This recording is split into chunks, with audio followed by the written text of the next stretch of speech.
Agradecemos a presença de todos, que Deus nos ajude. Quem tem nos acompanhado, nós estamos terminando o capítulo 15 da carta que Paulo escreveu aos romanos, provavelmente da cidade grega de Corinto. E o apóstolo, durante esses últimos versículos, ele demonstra uma preocupação grande pela necessidade daqueles irmãos que estavam em Jerusalém e precisavam de socorro físico, isto é, em dinheiro, devido à perseguição, à fome e à carestia que havia em toda aquela região, principalmente em Jerusalém. E nós vemos que Paulo fez toda uma coleta para esses irmãos de várias igrejas, e esses irmãos, junto com o apóstolo Paulo, foram para Jerusalém socorrer aqueles irmãos. De modo que, feito isto, o apóstolo, ele nunca escondeu a vontade que havia nele de visitar de fato, pessoalmente, a igreja em Roma. No entanto, a visita que Paulo fez foi numa circunstância diferente da qual ele planejava ou pensava que ia. Ele foi como preso do Senhor, mas ele foi. É interessante que para os irmãos de Jerusalém, Paulo levou dádivas aos irmãos empobrecidos. E para os irmãos em Roma, Paulo levou a comunicação de algum dom, como ele explica no versículo 29, do qual nós vamos ler. Interessante que entre Jerusalém e Roma, entre bens e dons, Paulo sempre levou alguma coisa de Deus para onde ele fosse ir. Amém? Nessa leitura, a partir do verso 29, vamos encerrar o capítulo, nestas poucas leituras.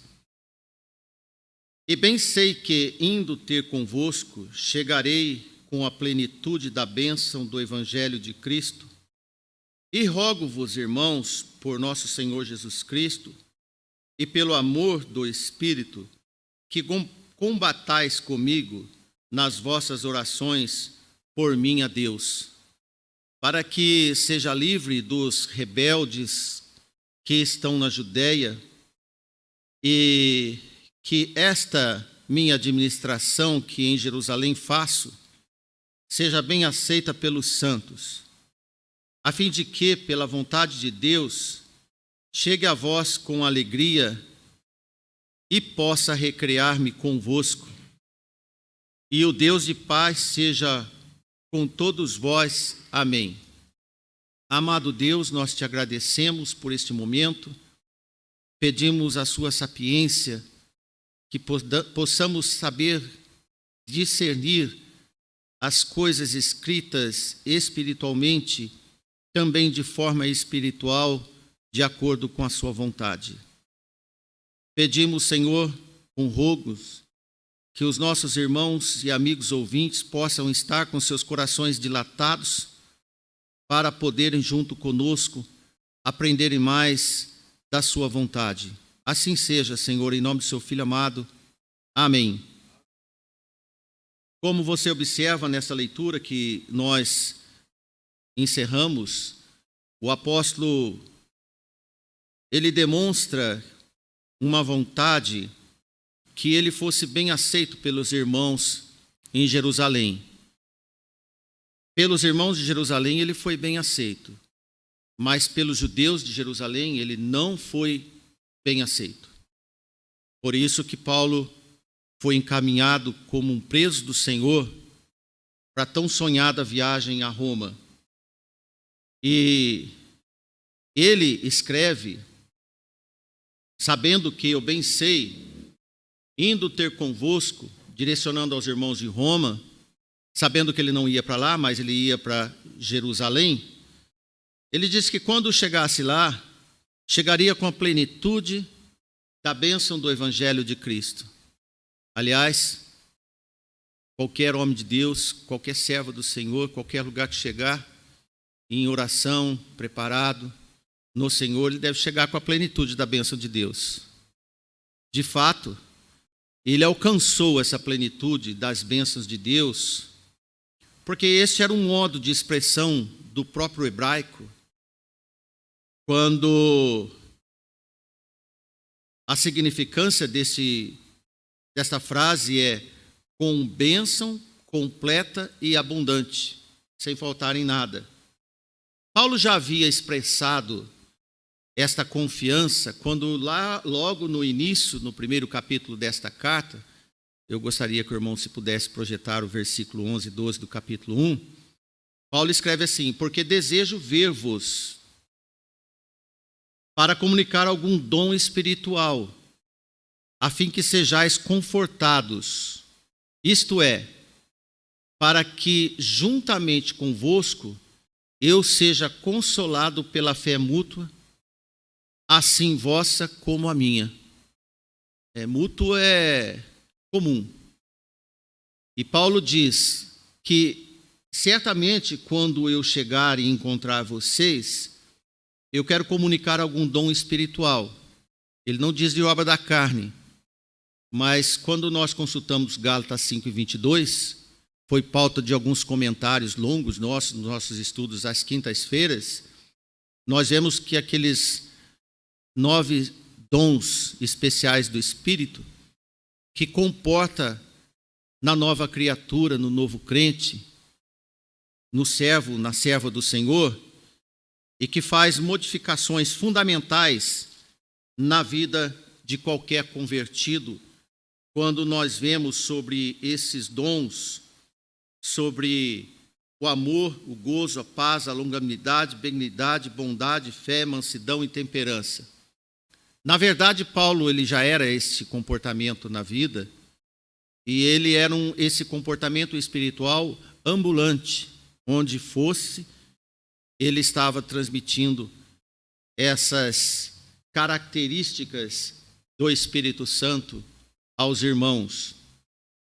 Na plenitude da bênção do Evangelho de Cristo, como nós lemos, onde o Evangelho de Cristo está adequado para ser compartilhado mutuamente entre os irmãos, onde a carne não tem sobra em nenhum dos irmãos que possa impedir que o Espírito Santo e o dom do Espírito Santo, os dons do Espírito Santo possa sobressair sobre esses irmãos. Esse é nesse sentido que o apóstolo anuncia aos irmãos. Certamente ele ia ser bem recebido, como também aqueles irmãos, ele chegaria muito bem com esses irmãos. Em todo lugar que algum ministro de Deus, um servo, uma serva de Deus, deva querer ir e se apresentar, na verdade o seu sonho de consumo, o seu prazer, podemos dizer, é estar entre aqueles que são receptivos ao Evangelho do Senhor, em dizer das coisas do Senhor em comum acordo. Então podemos dizer, o melhor lugar para compartilhar os dons do Espírito Santo no Evangelho de Cristo é naqueles que contemplam o Evangelho e vivem o Evangelho de Cristo. Certamente o lugar mais apropriado é a igreja do Senhor. Por isso que a igreja do Senhor existe, para falar das coisas espirituais. E este deve ser o querer ardente em ir para onde o Evangelho é ouvido.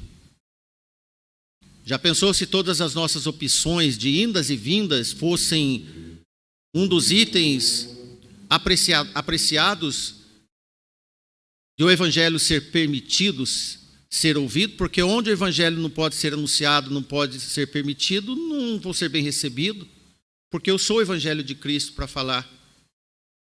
E em certos lugares, então, nós nem vamos. É por causa disso. Nós não vamos em alguns lugares podres, a não ser que naquele lugar podre alguém vai ouvir o Evangelho. Senão nós não vamos em lugares profanos. Então Paulo queria ir na igreja de Roma para compartilhar isso com os irmãos.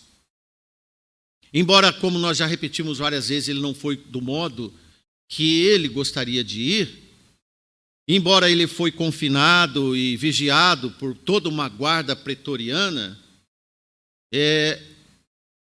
graças a Deus que não ataram a boca do apóstolo Paulo, as falas deles, podemos dizer. Então ele estava alegre, porque não importava como ele tinha ido. O importante é que ele estava lá para poder, com liberdade, falar do Evangelho.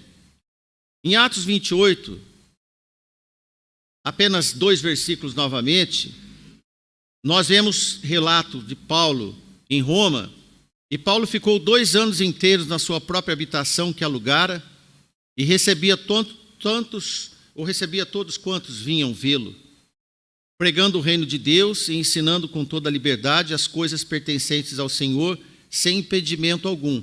Esses são os dons espirituais, ou alguns dons espirituais, que Paulo teve a liberdade de comunicar naquela cidade capital do império. Interessante, irmãos, é que Paulo, embora, é uma coisa bizarra dizer isso hoje, né? Um preso pagar aluguel do presídio. Nós nem podemos falar num país igual ao nosso hoje, porque eles ganham benefício. Paulo pagava para ser preso. Ele pagava aluguel da sua permanência em Roma. Embora ele era custodiado pelo Império Romano, o Império não pagava nenhuma benesse aos malfeitores. Como Paulo não era malfeitor, era enquadrado como um malfeitor, porque era preso, então ele pagava aluguel para ficar lá. É apenas uma observação de certos custos que o Evangelho tem para aqueles que ainda pregam o amor ao Evangelho. Então, esse prisioneiro de Cristo que nós conhecemos, ele fez da prisão uma embaixada do reino de Deus. Então, ele pagava aluguel, na verdade, não era para ser preso, é para fazer um ponto de pregação da igreja. Amém? Se você um dia for preso, por algum motivo que não seja desenquadrado na palavra de Deus, vai com alegria e pregue o Evangelho entre aqueles que estão presos com você por outros motivos. E esse é o exemplo que o Paulo nos deu. Porque é interessante nós fazermos uma reflexão, porque embora todos nós aqui estamos livres para ir e vir, concorda, irmãos? E você que está nos ouvindo, a não ser que tenha alguém nos ouvindo em algum presídio, mas todos nós que somos soltos para ir e vir para onde nós queremos ir, nem todos estão com as bocas prontas para falar do Evangelho, de tanta liberdade de culto que nós temos, que atualmente já está sendo limitada. A palavra de Deus, nos tempos que estamos vivendo hoje, você já não pode abrir a boca em todos os assuntos que a palavra de Deus nos ordena. Então, nós estamos mais perto de sermos presos do que ficar por muito tempo livres. Compreende? Então, a prisão de Paulo e a nossa prisão não está muito longe, não. Porque Paulo foi preso porque pregou Jesus Cristo. E esse pregador que prega para você, possivelmente pode ser prego um dia porque estava pregando Jesus Cristo também.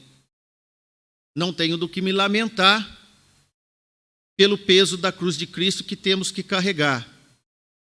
Na verdade, irmãos, se nossas bocas não estão costuradas, calados nós não podemos ficar, onde quer que nós estejamos. Deus pode nos decepcionar no que se diz, o modo, ou de que modo e qual modo pretendemos fazer a obra de Cristo. Quando eu me entreguei a Jesus pelo seu chamado, eu nunca pensei que um dia poderia ser preso pelo Evangelho. Mas no decorrer de décadas, hoje eu sei que esse Evangelho que lá atrás, um dia eu conheci Jesus, o custo dele é muito mais alto de quando eu era menino no Evangelho. E a igreja deve saber, todos nós devemos estar conscientes disso. Agora, o importante é que a obra de Cristo seja feita, independente do que os homens estão fazendo. O importante é ser útil no Evangelho do Senhor, porque Deus vai nos permitir anunciar a sua maneira, e não a nossa. Inclusive, irmãos, a maneira de Deus sempre é mais produtiva. Ainda que estejamos nos laços dos inimigos, do que talvez em liberdade. É muito melhor, no caso de Paulo e qualquer um de nós, talvez no futuro, fazer mesmo em uma prisão, do que nunca fazer nada. Porque o dia que Cristo voltar, será cobrado o que nós fizemos pelo Evangelho. Não é só ser membro da igreja. Qual foi o desenvolvimento dos talentos que foram entregues para nós? Um certo pregador escreveu nas suas longas horas durante uma cruel prisão, imerecida também, trancafiado durante 12 anos, isso foi um testemunho de um pregador, de um livro muito conhecido, e ele mesmo disse, se eu estivesse em liberdade, como todos nós aqui, provavelmente eu não havia escrito nada do Evangelho do Senhor. Então, irmão e irmã que está nos ouvindo, o que você anda anunciando, lendo e assistindo nos seus dias de liberdade, no que se diz o teor do Evangelho de Cristo? Pode ser que você, livre e solto que está, não está fazendo o que deveria fazer ao Senhor? Será que numa cadeira de rodas ou num leito da morte você vai ser mais útil ao Senhor do que saltitando e andando para qualquer lugar com saúde física? E é uma reflexão que todos nós devemos fazer e ser. Por isso que Paulo disse em Efésios 6:20, pelo qual sou embaixador em cadeias, para que eu possa falar dele livremente, como me convém falar. É uma antítese, né? Sou embaixador em cadeias, eu sou preso, mas estou livre para pregar o Evangelho. Isso era o mais importante para o apóstolo Paulo. E no versículo 30 nós podemos ler, sequência do 29 que acabamos, e rogo-vos, irmãos, por nosso Senhor Jesus Cristo e pelo amor do Espírito, que combatais comigo nas vossas orações por mim a Deus. Aqueles que não estavam presos tinham algo a fazer para o apóstolo Paulo, orar por ele. Assim você deve orar pelo seu pregador, você deve orar pela sua igreja, para que o Evangelho, e como ele disse no versículo 19, para a plenitude das bênçãos de Deus ocorrer entre nós. Interessante que quando Paulo apela pelas orações dos irmãos, talvez você não saiba o tanto que Paulo era odiado em Jerusalém. Paulo era odiado em Jerusalém, porque ele era considerado um grande traidor, porque ele foi fariseu, perseguidor da igreja, e agora ele chegava, vamos dizer, entre aspas, como se diz, pagando de crente, defendendo o evangelho dos nazarenos. Então consideravam o apóstolo Paulo um grande herege da geração daqueles homens, taxado como destruidor das ideias e das pregações de Moisés, e ainda colocavam e tinham certeza e comunicavam ao povo que ele era um pregador falso do Messias, do falso Messias que haviam crucificado alguns dias atrás e também vários dos seus seguidores, Estevão, Tiago e entre outros. Agora, como diz os mais jovens, a bola da vez era Paulo. Vamos matar Paulo. Era o coro de Jerusalém. Enquanto Jerusalém, a religião toda de Jerusalém gritava, vamos matar Paulo, Paulo estava levando dinheiro aos irmãos judeus convertidos de Jerusalém. Dá para você entender? Este compromisso do evangelho, porque Paulo pregava o evangelho convencendo os judeus a abandonar o judaísmo para unir-se ao evangelho de Cristo. Imagine como era, imagine como deveria ser. E isso nós vemos em Atos 24:15, quando as coisas ferveram e a temperatura aumentou muito. Estou agora trazendo para você a prisão do apóstolo Paulo. Um certo orador judeu chamado Tértulo proclamou em companhia de Ananias, o sumo sacerdote, juntamente com todos os anciões de Jerusalém, diante de Félix, o romano, o governador da Judéia. E veja o que ele diz de Paulo para você poder perceber, 24 e 5 de Atos. Temos achado este homem uma peste e promotor de sedições entre todos os judeus por todo o mundo. E o principal defensor da seita dos nazarenos. Olha só, irmãos.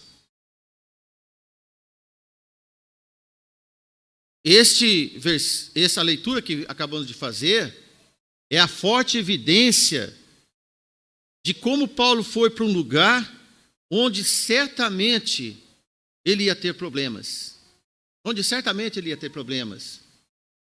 E veja o versículo 31, ele diz: para que seja livre dos rebeldes que estão na Judéia. Para você entender a leitura do versículo 31. E que esta minha administração, que em Jerusalém faço, seja bem aceita pelos santos. Sabe qual é a razão de Paulo, irmãos? Eu vou para qualquer lugar, mesmo que eu seja preso, sendo que no lugar que eu for, os santos que estiverem lá me aceitem. Eu vou por eles. Enquanto os judeus faziam essas levianas e contundentes acusações de Paulo como promotor de sedições, onde nós lemos, sedição é motim, é revolta, é revolução, protesto, né? E o chamavam de peste.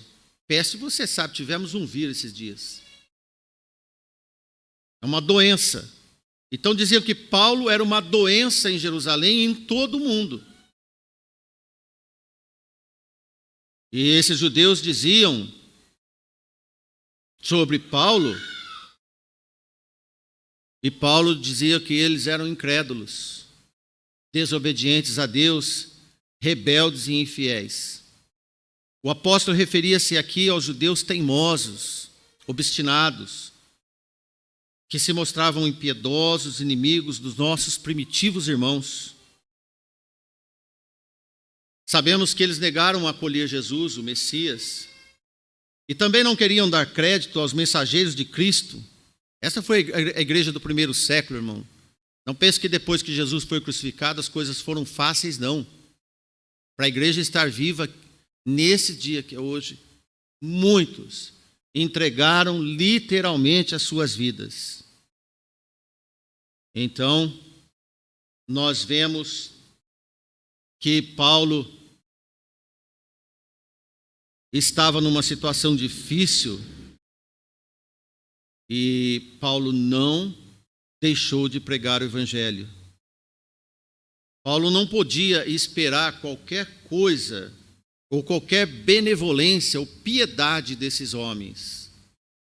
Veja o que Tértulo, se você for ver todo o discurso dele, é muito agressivo. É muito agressivo.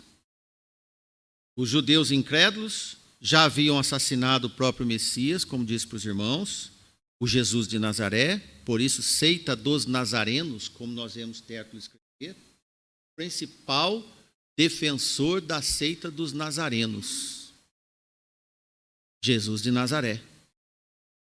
E de forma que esses judeus já tinham matado diversos irmãos, alguns nós nem sabemos da morte deles, mas esses irmãos permaneceram incansáveis na pregação do evangelho. Ora, irmãos, agora Paulo era o alvo principal do ódio dos judeus, como nós acabamos de ler. E esses homens nutriam um ódio todo especial contra Paulo, porque ele estava pregando esse evangelho que você está ouvindo, o mesmo evangelho. Olha a liberdade que nós temos, o mundo que nós vivemos. Ontem eu recebi notícia que mais irmãos na África setentrional foram assassinados cruelmente porque estavam defendendo esse evangelho que você está ouvindo confortavelmente no seu banco, ou aí no sofá da sua casa. Você vai para casa daqui a pouco, vai jantar ou vai para algum outro evento. Alguns irmãos saem do culto presos para a morte. Nós não podemos deixar de orar e entender que esse evangelho tem um preço muito alto. Jamais podemos estar numa igreja sem saber o quanto custou. Em Atos capítulo 24, também mais 2 versículos, como de costume, eu sempre gosto de fazer um dueto de versículos, o qual, agora novamente dizendo sobre Paulo, intentou também profanar o templo. E nós o prendemos, e conforme a nossa lei, o quisemos julgar.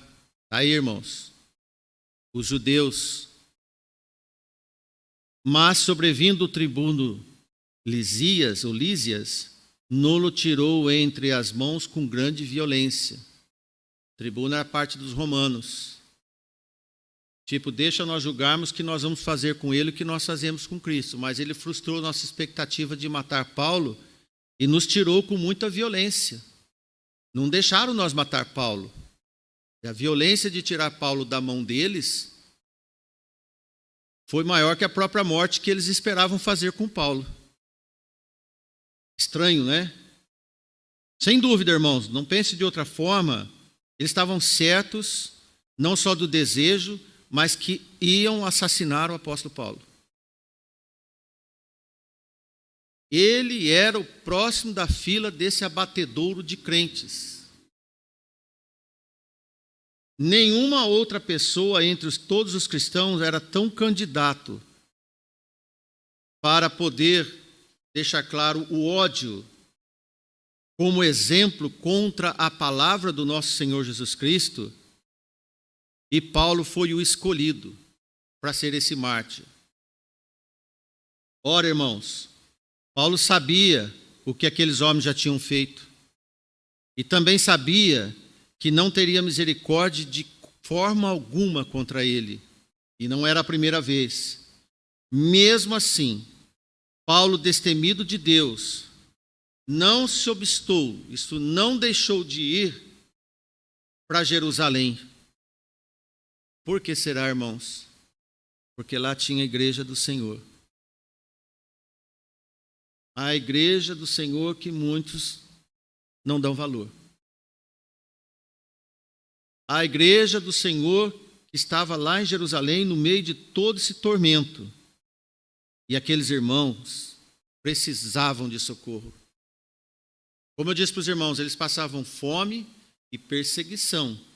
E ninguém dava comida para eles. Não pense que alguém ia ajudar.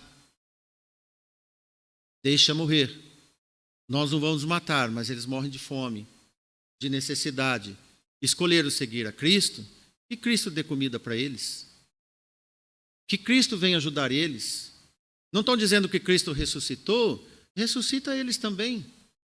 Você acha que não faltava esses tipos de expressões malignas contra aqueles irmãos sofridos em Jerusalém?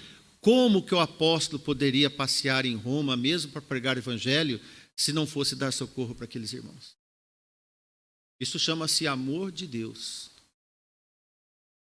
Se os irmãos vão morrer, morro eu primeiro. E eles ficam vivos. Então, irmãos, esse foi o início da longa viagem de Paulo até Jerusalém, com dinheiro para ajudar aqueles irmãos. Embora ele tinha vontade de ir para um lugar, a necessidade fez ele ir para outro. Como é comum na vida do crente ter vontade de ir para um lugar, mas a necessidade faz a gente ir para outro. Assim nós estamos na igreja, assim nós estamos pregando o evangelho. Embora Paulo foi escoltado de Jerusalém, toda a história nós temos constatadas na Bíblia, ele foi escoltado para não ser morto no caminho, porque se não matavam ele no caminho, ele mesmo diz que havia um plano de cilada e ele veio por terra e não embarcou. Lembra quando nós pregamos isso para os irmãos? De fato, irmãos, para eles, Paulo era um apostatado. Na verdade, ele era um convertido do Senhor. e todo apostatado deveria morrer.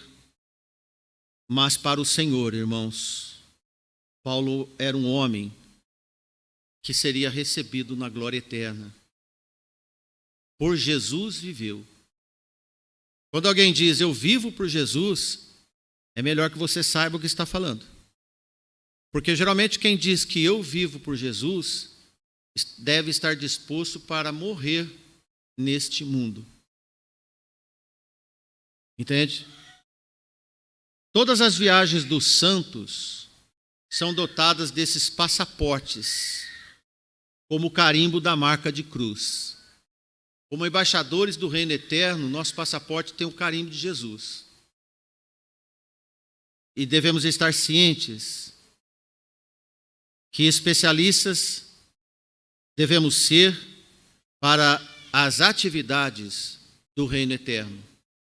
E por fim, versículo 32 e 32, podemos entender melhor, a fim de que pela vontade de Deus chegue a vós com alegria e possa me recrear-me convosco.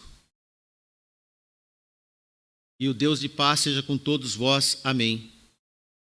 Podemos, nesse momento, entender melhor o sentido de Paulo dizer, a fim de que, isto aí eu preciso muito, eu estou necessitado de estar perto de alguém que me dê alegria, que me dê contentamento, e eu possa recrear-me convosco.